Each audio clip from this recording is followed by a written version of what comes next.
Hello friends, एक बहुत ही interesting story है। एक बार एक डॉक्टर साहब अपना नया क्लिनिक खोलते हैं और उस क्लिनिक के बाहर एक बोर्ड टांग देते हैं, जिस बोर्ड पे लिखा होता है कि यहाँ हर बीमारी का इलाज 300 रुपये में किया जाता है और यदि हम आपका इलाज करने में असफल रहे तो हम आपको 1000 रुपये अपनी तरफ से देंगे। जब यह बोर्ड एक व्यक्ति पढ़ता है तो उसके मन में लालच आता है, वो सोचता है कि क्यों ना 1000 रुपये कमाए जाएँ, चलिए डॉक्टर के पास चलते हैं। वो डॉक्टर के पास जाता है और कहता है कि डॉक्टर साहब, मेरा स्वाद पूरी तरह चला गया है, मुझे किसी भी चीज़ का स्वाद महसूस ही नहीं होता। मैं कुछ भी खाता हूँ तो मुझे चीज़ें बेस्वाद ही लगती है। तो डॉक्टर अपनी नर्स को कहते हैं कि सुनो, वहाँ 22 नंबर की एक बॉटल रखी है, उस बॉटल में से 2 बूंद निकाल के इन महाशय की ज़ुबान पर रख दो। जैसे ही नर्स उस बोतल से 2 बूंद निकाल के उस व्यक्ति की ज़ुबान पर रखती है, वो व्यक्ति एकदम से चिल्लाता है और कहता है कि छी! ये तो शराब है।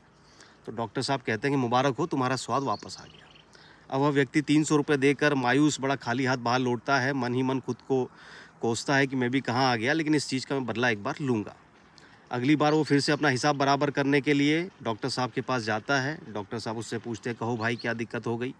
वो व्यक्ति कहता है कि डॉक्टर साहब, मेरी याददाश्त पूरी तरह चली गई है, मुझे पता ही नहीं है और ना ही मैं लोगों को पहचान पाता हूँ, कम से कम मेरी याददाश्त आ जाए, ऐसा कुछ करिए। तो डॉक्टर अपनी नर्स को कहते हैं कि एक काम करो, वो जो 22 नंबर की बॉटल रखी है उसमें से 2 बूंद निकाल के इस महाशय की ज़ुबान पर रख दो। वह व्यक्ति तुरंत बोलता है कि डॉक्टर साहब, वो 22 नंबर की बोतल तो स्वाद वापस लाने के लिए थी।